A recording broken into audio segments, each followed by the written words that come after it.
السلام ورحمۃ اللہ تعالیٰ وبرکاتہ. ورحمۃ اللہ وبرکاتہ وبرکاتہ. آل دی بیسٹ باجی. جزاک اللہ. الحمدللہ رب العالمین. الصلاۃ والسلام علی سید المرسلین وعلی آلہ واصحابہ الطاہرین. اما بعد فاعوذ باللہ من الشیطان الرجیم. بسم اللہ الرحمن الرحیم. ہن لباس لکم وانتم لباس لہن. صدق اللہ العظیم و صدق رسولہ النبی الکریم ونحن علی ذلک والشاہدین والشاکرین والحمد للہ رب العالمین. معزز سامعین،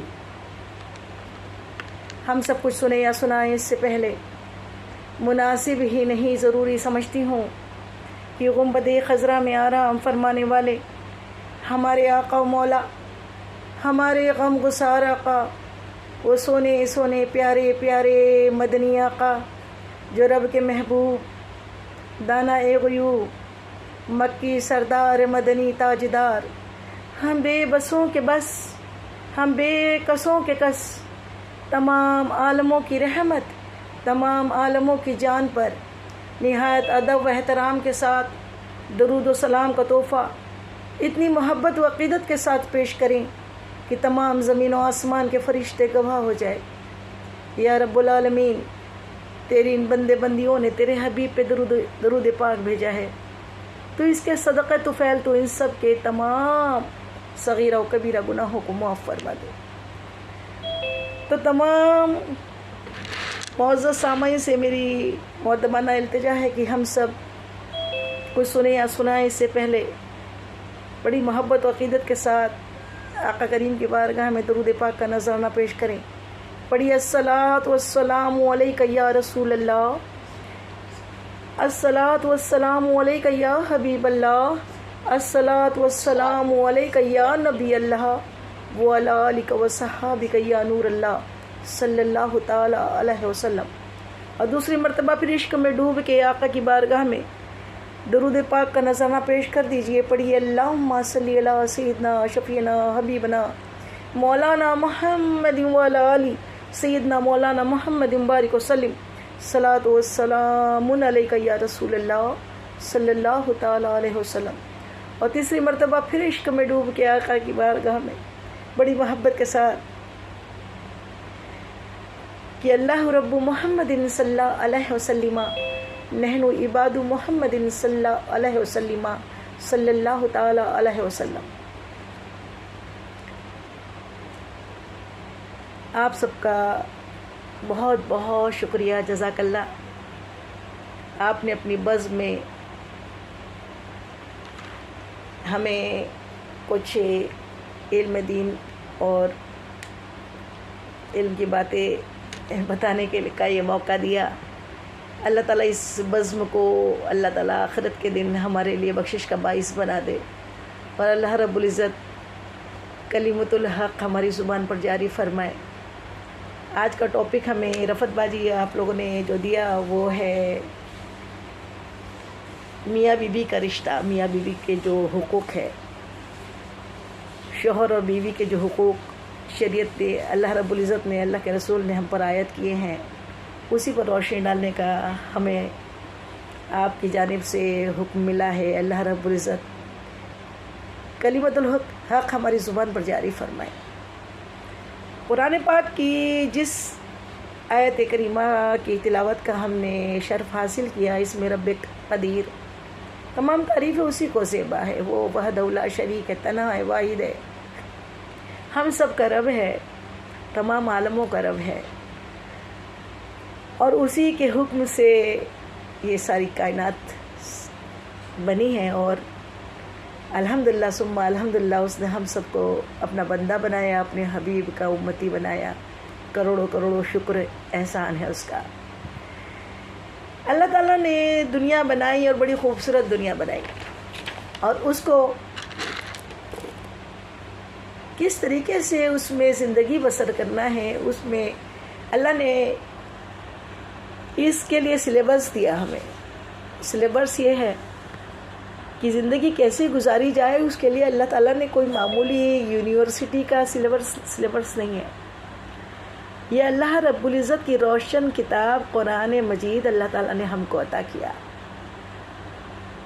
کہ اسے پڑھو اور اس کے مطابق اپنی زندگی کو گزارو، اپنے تمام رشتوں کو، اللہ کا رشتہ، اللہ کے بندوں کے رشتوں کو نبھاؤ، اور کیا حقوق ہم پر عائد ہے اور کیا حقوق ہمارے دوسروں پر ہے اس کو معلوم کرو، اور اپنی اپنی زندگیوں کو بڑی پرسکون زندگی بنانے میں اس کتاب سے مدد لو.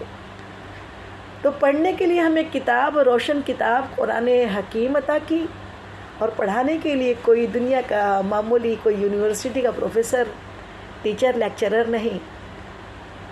ہادی برحق اشرف الانبیاء، امام الانبیاء محمد مصطفیٰ صلی اللہ تعالی علیہ وسلم کو، حبیب کبریا کو، اللہ نے اپنے حبیب کو ہمارے لیے ہادی برحق بنا کے بھیجا.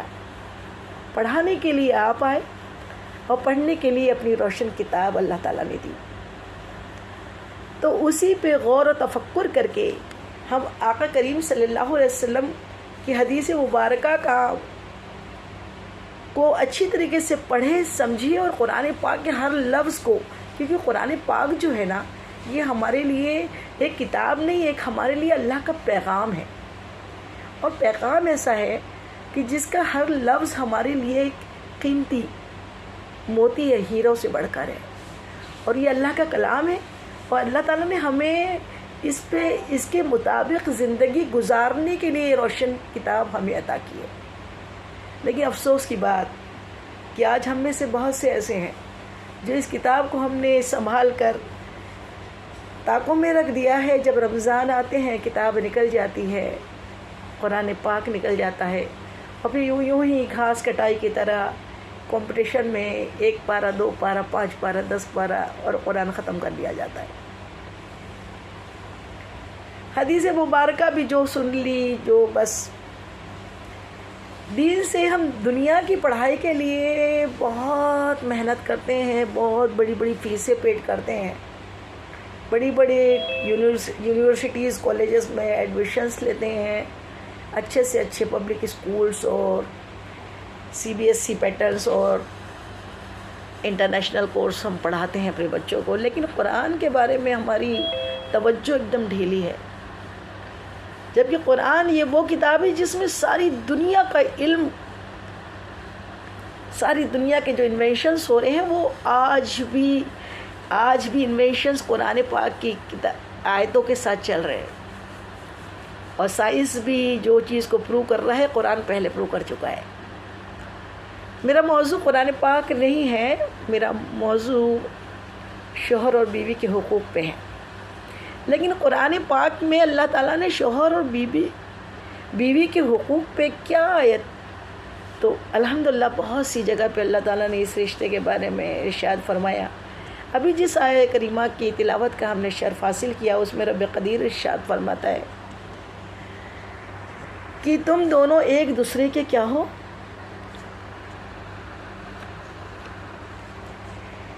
لباس ہو، کپڑے ہو، لباس ہو، آپ کا گارمنٹس ہو. اور یہ گارمنٹ لباس کیا ہے؟ اللہ تعالیٰ نے اس کی تشبیہ، اس رشتے کی، ایک دوسرے کے لیے جو رشتہ بنایا اللہ تعالیٰ نے شوہر اور بیوی کا، اس کو ایک دوسرے کو کا لباس کہا کہ تم دونوں ایک دوسرے کے کیا ہو، لباس ہو. ایک دوسرے کے کیا ہو، گارمنٹس ہو، پوشاک ہو. تو یہ پوشاک کا لفظ جو استعمال کیا اس میں بڑی گہرائی ہے. اب آئیے ہم غور و تفکر کریں کہ رب قدیر نے جو اس میں ہمیں ایک دوسرے کے لیے شوہر کو بیوی کا اور بیوی کو شوہر کا جو لباس کہا ہے وہ کیوں کہا ہے. تو پہلے دیکھیں لباس کس کام آتا ہے. تو لباس کیا کام آتا ہے؟ لباس جو پہنتا ہے انسان زینت کے لیے. دوسرا اپنے انٹرنل جو پارٹس ہیں اس کو، آرگنس کو ڈھانکنے کے لیے. اور تیسرا لباس ایک دم قریب ہوتا ہے انسان کے. یہ 3 خصوصیت ہے لباس کی. ایک تو پہنا جاتا ہے شرم کے لیے، حیا کی جگہوں کو چھپانے کے لیے، اپنے ستر کو چھپانے کے لیے. اور دوسرا زینت کے لیے. جس سے خوبصورتی انسان کی بڑھتی ہے. اچھا لباس ہو تو انسان الگ خوبصورت نظر آتا ہے. اور تیسرا وہ پہنتا ہے وہ اتنا قریب ہوتا ہے جتنا کوئی بھی قریب نہیں ہوتا ہمارے جسم سے، وہ لباس قریب ہوتا ہے. سبحان اللہ. اب اللہ رب العزت ارشاد فرما رہا ہے اے شوہر اور بیوی تم دونوں ایک دوسرے کے لباس ہو. تو آئیے شوہر کیسا ہونا چاہیے اور بیوی کیسی ہونا چاہیے؟ قرآن پاک کی روشنی میں لباس جیسی ہونی چاہیے. اور لباس کی جو خصوصیات ہیں، جو کوالٹیز ہیں، وہ ساری کوالٹیز بیوی میں بھی ہونی چاہیے اور شوہر میں بھی ہونی چاہیے. سب سے پہلے تو کیا ہے کہ وہ سطر ڈھکنے کا کام کرتا ہے، عیب پوشی کرتا ہے. تو شوہر کو بیوی کی عیب پوشی کرنی ہے. بیوی میں لاکھ خامیاں ہوں، اگر ایک اچھائی ہے تو شوہر کا کام ہے کہ اس اچھائی کو لے کر اپنی زندگی پرسکون طریقے سے بسر کرے اور اس کی برائیوں کا ذکر ساری دنیا میں ڈھول بجاتے ہوئے نہ بتاتے رہے کہ میری بیوی میں تو کوئی اچھائی نہیں دیکھی میں نے، میری بیوی تو ایسی ہے ویسی ہے، یہ ہے وہ ہے. نس نکالنا. لباس کا کام تو ڈھانکنا ہے، اس کی خرابیاں، اس کے عیب نکالنا نہیں ہے. اور بیوی کا کام ہے کہ اپنے شوہر میں لاکھ برائی دیکھے، لیکن بیوی کا کام ہے اپنے شوہر کی عیب پوشی کرے. وہ خود ہو کے اپنے شوہر کی باتیں سماج میں، معاشرے میں بتاتی نہ پھرے، کیونکہ پھر اس کا جو اللہ کا اسے تقاضا ہے، اللہ تعالیٰ جو چاہتا ہے کہ تو اپنے شوہر کے لیے لباس بن جا. تو لباس تو عیب پوشی کرتا ہے، اس کی عیب ہوتی ہے اس کو چھپا دیتا ہے، جسم کی شرمگاہوں کو چھپانے کا کام کرتا ہے. اور شرمگاہ اس لیے چھپائی جاتی ہے کہ وہ دکھانے کے لیے منع ہے. ویسے عیب بھی جو ہے نا، عیب پوشی کرنا بہت بڑا ثواب ہے. اور جو دنیا میں کسی کی عیب پوشی کرتا ہے نا، شوہر اور بیوی نہیں، دنیا میں کوئی بھی اگر کسی کا عیب دیکھے تو رب قدیر کیا کریں گے حشر کے دن؟ کہ حشر کے دن اللہ رب العزت جب بہت جلال میں ہوگا، ساری مخلوق اس کے سامنے ہوں گی، اللہ کے سارے بندے، ساری امتیں سامنے ہوں گی، اور نفسی کا عالم ہوگا. اس میں اللہ تعالیٰ، میرے آقا کریم صلی اللہ علیہ وسلم ارشاد فرماتے ہیں کہ اس میں ایک بندے کو اللہ رب العزت کے پاس بلایا جائے گا. اللہ تعالیٰ اسے اپنے قریب کرے گا، بلائے گا، اور اس کے لیے پردے کرٹنس لگائے گا. پردے میں سب کا تو حساب کھلے میں ہوگا، لیکن ایک کچھ بندے کی مثال آقا نے دی کہ اس بندے کو اللہ تعالیٰ بلائے گا اور بلا کے اس کے لیے کرٹنس لگوائیں گا. کرٹنس پردے لگوائیں گا. پردے لگا کے پھر اس کی آڑ میں اس کو پوچھے گا اے میرے بندے فلاں وقت تو نے یہ گناہ کیا تھا نا. تو وہ وقت جو ہوگا وہ اس وقت میں کوئی جھوٹ نہیں بول سکے گا. ہمارے اعضاء ہمارے خلاف گواہی دیں گے. تو اس وقت جب اعضاء ہمارے خلاف گواہی دیتے ہوں گے، اس وقت اللہ تعالیٰ پوچھیں گا اس بندے سے چھپا کر، پردے لگا کر، پردے کی آڑ میں کہ کوئی اور مخلوق نہ سنے اس کے عیب.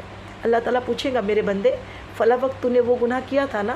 بندہ کہیں گا یا رب العالمین ہاں میرے مولا میں نے وہ گناہ کیا تھا، مجھ سے وہ گناہ سرزد ہوا تھا. پھر اللہ یاد دلائیں گا تو نے فلاں وقت میں وہ بھی گناہ کیا تھا نا. اللہ تعالیٰ سے عرض کریں گا مولا ہاں میں نے وہ بھی گناہ کیا تھا. ایسے کئی گناہ اللہ رب العزت اس بندے کو یاد کرائے گا. یاد دلا کے وہ بندہ ایکسیپٹ کرے گا، قبول کرے گا مولا میں نے گناہ کیے ہیں، میرے مولا میں نے گناہ کیے ہیں، یہ سب میرے گناہ ہوئے ہیں. اللہ تعالیٰ فرمائے گا فرشتوں کو جاؤ اسے جنت میں لے جاؤ. فرشتے عرض کریں گے مولا ہی تو اتنا بڑا گنہگار، اور وہ بھی کہیں گا مولا میں نے تو بہت گناہ کیے، تو جنت بھیج رہا ہے. سبحان اللہ. اللہ تعالیٰ ارشاد فرمائے گا اے میرے بندے جب تو بندہ ہو کے دنیا میں تو ایک کام اچھا کرتا تھا، اور وہ کام یہ تھا کہ تو لوگوں کی عیب پوشی کرتا تھا، لوگوں کے عیب اجاگر نہیں کرتا تھا، لوگوں کے عیب دیکھ کے بھی لوگوں کو بتاتا نہیں تھا. جب تو دنیا میں بندہ ہو کر لوگوں کے عیب چھپاتا تھا تو کیسے میں تو خالق ہوں تیرا. میں بھرے مجمع میں، حشر کے میدان میں تیرے عیب میں نے اکیلے میں پردے میں پوچھے. میں رب ہو کے تجھے تیرے گناہ کے سبب جو تو خود میرے بندوں کی عیب پوشی کر رہا ہے، میں تجھے جہنم میں کیسے جانے دوں. اسی لیے تو لوگوں کی عیب پوشی کرتا تھا، تجھے جنت عطا کر دی. سبحان اللہ سبحان اللہ. تو یہ عام لوگوں کے عیب چھپانے والے بندے کو اللہ جنت عطا کرے گا. تو جسے گارمنٹ بنایا، جسے اللہ تعالیٰ نے پوشاک بنایا، ایک دوسرے کی پوشاک سے مشابہت دی، اس کو مثال دی، تو پھر وہ اپنے شوہر کی اگر برائی کرے باہر جا کر، یا شوہر اپنی بیوی کی برائی کرے باہر جا کر، لوگوں میں اس کا چرچا، اس کے برائیوں کا، اس کے عیبوں کو کھولے، تو پھر وہ بیوی بیوی نہیں ہوتی، شوہر شوہر نہیں ہوتا۔ بیوی کا کام ہے عیب ڈھاکے، اور شوہر کا کام ہے عیب ڈھاکے، اور اسے اپنا اتنا قریب سمجھے کہ اب دوسری نشانی کا بھی تھوڑا بات بتا دیں۔ دوسری کیا تھی کہ اسے زینت ملتی ہے۔ کپڑا کیا ہوتا ہے؟ کپڑا زینت دیتا ہے، پوشاک جو ہوتی ہے نا زینت دیتی ہے، خوبصورتی دیتی ہے۔ تو شوہر کے سائے میں بیوی خوبصورت نظر آئے۔ خوبصورت کب نظر آئیں گی؟ جب اسے اس کا پروٹیکشن ملے گا، اس کو ایک اعتماد ہوگا میرا شوہر میرے ساتھ ہے، تو ایک جو خوشوقتی ہوں گی، وہ خوشوقتی اس کے چہرے پہ نمایاں ہوگی، اور وہ خوش رہیں گی۔ اور شوہر بھی اگر اس کی بیوی صحیح معنوں میں اس کو زینت دے رہی ہے، اس کی وجہ سے اس کی زینت ہے، وہ گھر میں کچھ بھی کھائے لیکن باہر وہ بتاتی ہے میرا شوہر مجھے بہت اچھا کھلاتا ہے، میرا شوہر میری بہت فکر کرتا ہے، میرا شوہر مجھے ایک سے اچھے سے اچھی پوشاک لا کے دیتا ہے۔ تو جب وہ اس کی زبان سے یہ پھول جھڑتے ہیں نا اپنے شوہر کی تعریف میں، تو یہ زینت ہے، یہ زینت ہے اس رشتے کی زینت۔ اور تیسرا ایک دم قریب ہوتا ہے بندے کے، ایک دم قریب جو چیز ہوتی ہے وہ اس کی پوشاک ہوتی ہے، اس کے کپڑے ہوتے ہیں۔ اللہ تعالیٰ نے بیوی کو شوہر کا اور شوہر کو بیوی کا وہ پوشاک کہا، اس کے لباس کہا۔ تو لباس کے لیے کیا ہے کہ لباس جب ہے تو آپ کو کیا کرنا پڑے گا؟ آواز آ رہی ہے؟ جی ہاں جی۔ تو جب لباس کہا ہے اللہ رب العزت نے، تو لباس کا کام ہے کہ ایک دوسرے کی تعریفیں کریں، ایک دوسرے سے خوش رہیں، اور ایک دوسرے کی ہمیشہ عیب پوشی کرتے رہیں۔ اب اللہ رب العزت نے جب یہ والی بات ہمیں بتا دی کہ ہم ایک دوسرے کی عیب پوشی کریں، لباس بنے، اور لباس قریب ہوتا ہے، اور لباس قریب ہوتا ہے تو قریب کی بھی مثال سمجھ لے۔ اللہ رب العزت نے عورت کو جو بنایا ہے نا، شوہر بیوی کو جو بنایا ہے، وہ بیوی کس سے بنی ہے؟ اس کی پسلی سے بنی ہے، سر سے نہیں بنی اور پیر سے نہیں پیدا ہوئی۔ بیوی جو شوہر سے پیدا ہوئی ہے وہ اس کی پسلی سے پیدا کی ہے اللہ تعالیٰ نے۔ ماں حوا کو آدم علیہ السلام کی پسلی سے پیدا کیا۔ تو پسلی سے پیدا کرنے کی بھی وجہ سمجھ لیا۔ سر سے اس لیے نہیں کیا کہ سر پہ نہ بٹھا لے، پیروں سے اس لیے پیدا نہیں کیا کہ قدموں کی جوتی نہ سمجھ لے، پسلی اس لیے کہ پسلی ہارٹ کی، دل کے ایک دم قریب ہوتی ہے۔ تو بیوی کو اتنا قریب رکھے کہ وہ بالکل دل کے قریب ہو، اور اللہ تعالیٰ نے فرما دیا تم ایک دوسرے سے سکون پاؤ۔ اور یہ نہیں کہا کہ ایسی زندگی جی لو، سکون والی زندگی عطا کرنے کا جینے کا اللہ تعالیٰ نے حکم دیا۔ تو ہمیں سکون والی زندگی جینا ہے تو کیا کرنا پڑے گا کہ سکون سے ایک دوسرے کے ساتھ ایک دوسرے کا رسپیکٹ کرتے ہوئے، یہ نہیں کہ کسی ہسبینڈ کی کبھی بھی، آج کل تو معاشرے میں یہ ہو رہا ہے کہ شوہر کو اگر اچھی پوسٹ ملی ہوئی ہے سماج میں، سوسائٹی میں، اگر اس کی بہت عزت ہے، تو عموماً دیکھا ہے کہ بیویاں تو بہت خوش ہوتی ہے کہ میں کلکٹر کی وائف ہوں، میں جج کی وائف ہوں، میں مفتی صاحب کی وائف ہوں، میں عالم دین کی وائف ہوں، بہت خوش ہوتی ہے بیوی۔ لیکن برعکس اگر بیوی اونچی پوسٹ پہ ہوتی ہے نا، تو انفیریٹی کمپلیکس نا شوہر میں بہت ہو جاتا ہے۔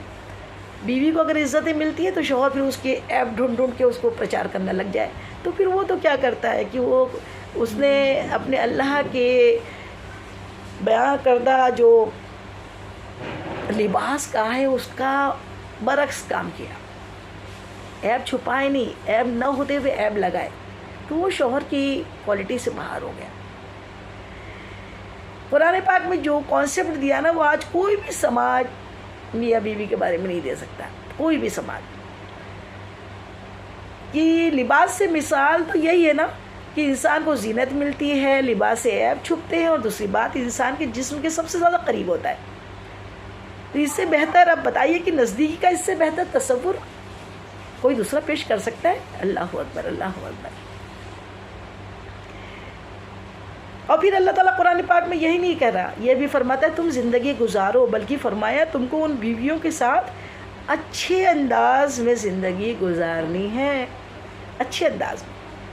مفسرین فرماتے ہیں یہ بیویوں پر اللہ کی بڑی رحمت ہے۔ اللہ تعالیٰ نے ان کی طرف سے مردوں سے سفارش کر دی، اے شوہر تمہارے لیے اس سے بڑھ کر اور کیا بات ہو سکتی ہے، تمہارے لیے اس سے بڑھ کر اور کیا بات ہو سکتی کہ تمہاری بیویوں کے لیے تمہارا پروردگار سفارش کر رہا ہے۔ آج تم اس کی سفارش کا خیال رکھو گے تو کل قیامت کے دن تمہاری بخشش کر دے گا۔ سبحان اللہ سبحان اللہ۔ اب بہترین شوہر، اب ادھر بھی اللہ تعالیٰ نے یہی فرما دیا تھا کہ تمہاری جو شوہر بیوی کی زندگی کا مقصد اللہ تعالیٰ کیا ارشاد فرماتا ہے کہ اس کی نشانیوں میں سے ایک ہے کہ اس نے تمہارے لیے بیویاں بنا دی، اللہ تعالیٰ قرآن پاک میں فرما رہا ہے، تاکہ تم ان سے سکون حاصل کرو، اور تمہارے درمیان محبت اور رحمت پر پیدا کر دی اللہ تعالیٰ نے۔ سوچنے والوں کے لیے اس میں بڑی نشانیاں ہیں کہ ایک دوسرے سے سکون پاؤ، اور اللہ تعالیٰ نے خود اس میں رحمت اور محبت پیدا فرما دی ہے۔ تو اسی لیے قرآن پاک سے ثابت ہوا ہے کہ جو شوہر بیوی کی زندگی کا اصل مقصد کیا ہے، پیار اور محبت سے رہنا، پرسکون زندگی گزارنا۔ سوچئے جب ہم خود ہی سکون کے پرکھچے اڑانے والے بن جائیں تو پھر شادی شدہ زندگی کیسے کامیاب ہو سکتی ہے۔ اور یہ جو رشتہ ہے نا معزز سامعین، یہ جو رشتہ ہے نا شوہر اور بیوی کا، یہ سب سے قدیم رشتہ ہے، سارے رشتوں سے پہلا رشتہ، اللہ کے رسول کی محبت کے بعد سب سے پہلا رشتہ اگر کوئی ہے نا دنیائی رشتہ، تو جو جنت میں بنا وہ سب سے پہلا رشتہ شوہر اور بیوی کا ہے۔ جب اللہ تعالیٰ نے آدم علیہ السلام کی تخلیق کی اور پھر آپ گمسم رہنے لگے، سب کو اپنی کمپنی میں اچھا لگتا ہے، یوں تو فرشتے تھے، حور و غلمہ تھی، لیکن انسان کو انسان کی سے ہی چاہت ہوتی ہے۔ تو آدم علیہ السلام جب مایوس گمسم رہنے لگے تو اللہ رب العزت تو دلوں کو بہت قریب سے جانتا ہے۔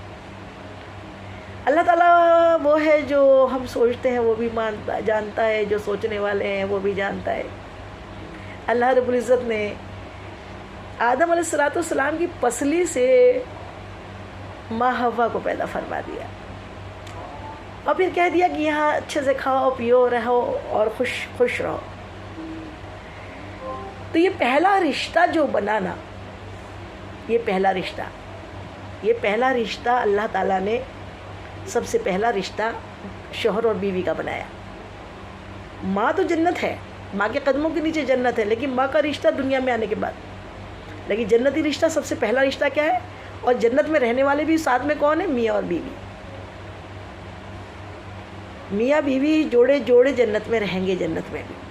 اور لیکن دنیا میں آنے کے بعد جو حقوق والدین کے ہیں وہ تو گزارنے ہیں والدین کے ساتھ میں، جو بھائی بہنوں کے حقوق ہیں وہ ہمارا ٹاپک ابھی نہیں ہے، انشاءاللہ اس ٹاپک پہ بھی بات ہوگی۔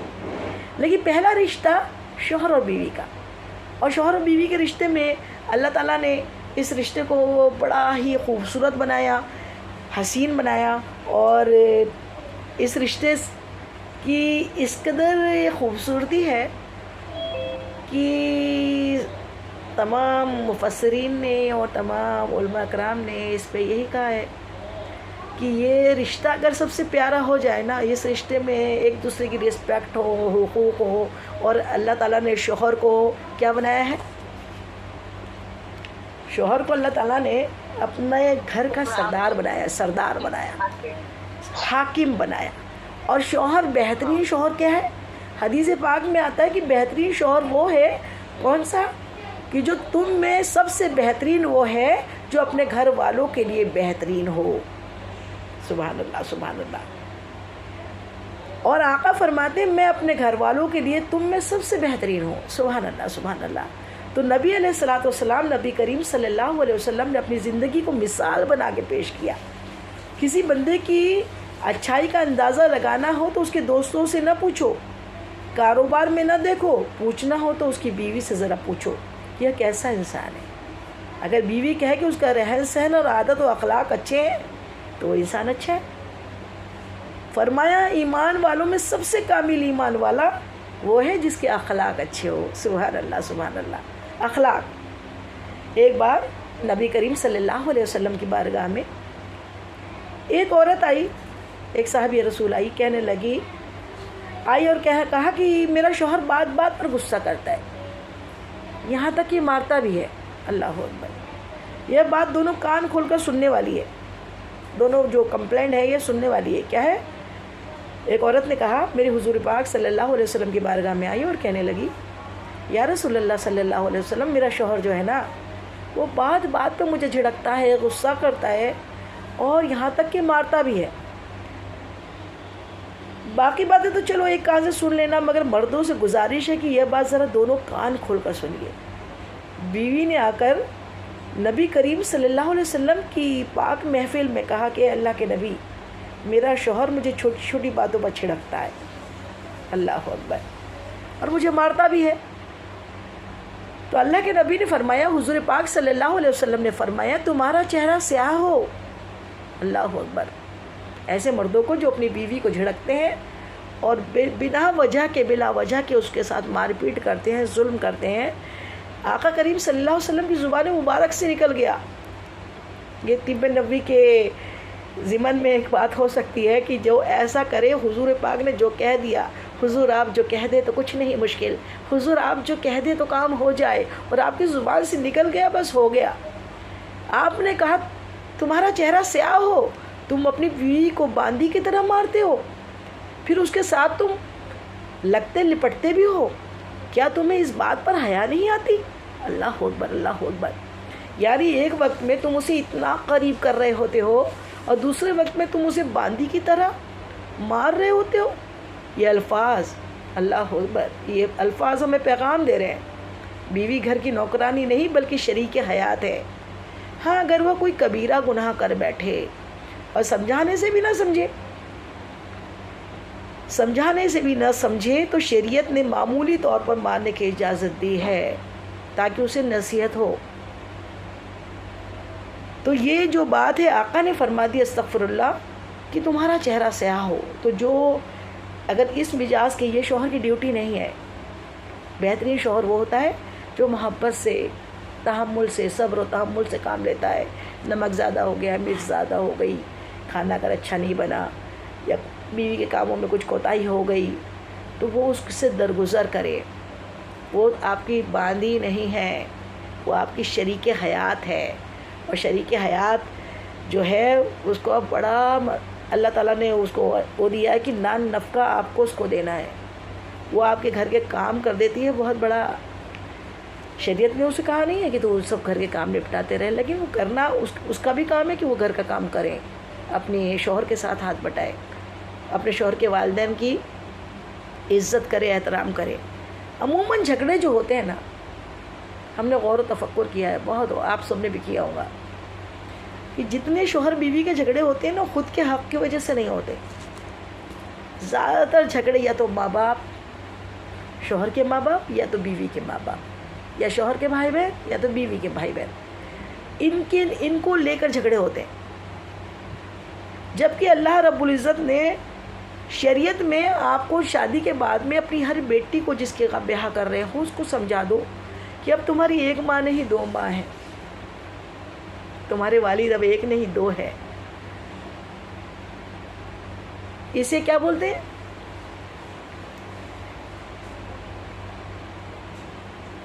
Mother in law and father in law, جو انگلش میں بھی کہا جاتا ہے نا کہ بائی لا وہ آپ کی کون ہو گئی؟ قانون ماں ہے. داماد کی بھی جو ساس ہوتی ہے نا، وہ قانوناً شریعت میں بھی ماں ہے، محرم ہے. وہ داماد کے ساتھ عورت حج کرنے جا سکتی ہے کیونکہ وہ اس کا محرم ہے، وہ غیر محرم نہیں ہے. بیوی کی ماں ہے، وہ شوہر کی بھی ماں ہے، شوہر کی ماں وہ بیوی کی بھی ماں ہے. اتنی پیارے رشتے، اتنا پیارا ایک معاشرہ اسلام نے ہم کو دیا ہے کہ اگر اس کو سمجھے نا کہ یہ تیری ماں میری ماں کرنے سے ہی میاں بیوی کی جو رشتوں میں درار آتی ہے نا، وہ تبھی درار آتی ہے. شوہر بیوی کو کتنا برا بول لینا، کچھ اس کے شان میں کچھ بھی الٹا سیدھا اگر بول دے غصے میں، بیوی معاف کر دیتی ہے. لیکن جب شوہر اس کے ماں باپ کو کے بارے میں غلط الفاظ یوز کرے، بری باتیں کہے، تو اس کی بہت زبردست اس کے دل آزاری ہوتی ہے۔ ویسے ہی شوہر کے اس میں بیوی اگر کچھ کام میں کچھ اس میں کوتاہی کر دیں وہ برداشت کر لیتا ہے، لیکن اس کی ماں یا اس کے باپ کے بارے میں، اس کے بھائی بہنوں کے بارے میں بیوی اگر کچھ غلط بولتی ہے تو شوہر کے دل میں پھر اس بیوی کی عزت نہیں رہ جاتی۔ اسی لیے ہمیں ایک رشتوں میں، یہ جو میاں بیوی کا رشتہ ہے، اس میں پیورٹی چاہیے۔ جتنی پیورٹی ہوگی اتنا ہی کیا ہوگا، یہ رشتہ جو مضبوط ہو جائے گا، اور پیور دل سے مانے کہ یہ رشتہ جو ہے نا میرا یہ ایسا، اور یہ رشتہ ٹائم بھی ختم ہو رہا ہے، بس اس رشتے کو یہ بات سمجھ لے کہ یہ رشتہ پورا معاشرے کو ڈیپینڈ کرتا ہے، معاشرہ پورا اسی رشتے پہ ڈیپینڈ ہے۔ اگر یہ رشتہ میاں اور بیوی کا ایک دم پیور ہو جائے، دونوں ایک دوسرے کے حقوق کو سمجھ لے، بیوی اپنے شوہر کو خوش کرے، جب وہ دیکھے مسکرا کے دیکھے، اور اس کے حق تلفی نہ کرے، اس کے پیچھے بھی اس کے عزت آبرو کی، مال کی، اس کے گھر کی حفاظت کریں، اور اس کے ساتھ ایک دم پیور رہے اس کے رشتے میں، اور شوہر بھی اپنی بیوی کے ساتھ پیور رہے اور ان کی عیب پوشی کرے، ایک دوسرے کے ساتھ میں خوشحال زندگی بتائے، تو پھر ان کی جو اولاد ہوتی ہے نا وہ ایک بہت بڑے منصب پر فائز ہوتی ہے، کیونکہ وہ اپنے گھر میں ایک جنت کا گہوارہ، جنت کا گھر دیکھتے ہیں۔ بچے جو ہوتے ہیں نا وہ آنے والے ہمارے لیے کیا ہوتے ہیں، مستقبل کے کیا ہے، مستقبل والدین سے بنتا ہے اولاد کا مستقبل۔ تو اسی لیے ایک ایسا ماحول اپنے گھر میں دیجئے کہ جس سے کیا ہو جائے، جس سے ماحول ایسا ہو کہ جس میں بچے پھلے پھولیں، ایک پیور بنے، سچ ان میں ہو، بڑوں کی رسپیکٹ ہو، چھوٹوں کی سے شفقت ہو، اور معاشرے میں پڑوسیوں کا خیال ہو، اپنے آس پاس والوں کا خیال ہو۔ جب ماں باپ اتنے پیارے رشتے والے ہوتے ہیں نا تو پھر ہمارے بچے بھی اپنے رشتوں کے ساتھ بہت پیارے ہو جاتے ہیں۔ اللہ تعالیٰ سب کو عمل کی توفیق عطا فرمائے اور ایک دوسرے کا ادب کرنے کی توفیق عطا فرمائے۔ وما علینا الا البلاغ۔ اس بیان میں جانے انجانے مجھ سے کوئی غلطی خطا ہوئی ہو تو اللہ تعالیٰ اپنے حبیب کے نالے پاک کے صدقے میں ہم سب کو معاف فرما دے، اور آپ سب کو بھی کوئی بات بری لگی ہو، ناگوارا لگی ہو، غلط لگی ہو تو تہہ دل سے معاف کر دیجئے، حشر کے دن کے لیے نہ چھوڑیے۔ السلام علیکم ورحمۃ اللہ وبرکاتہ۔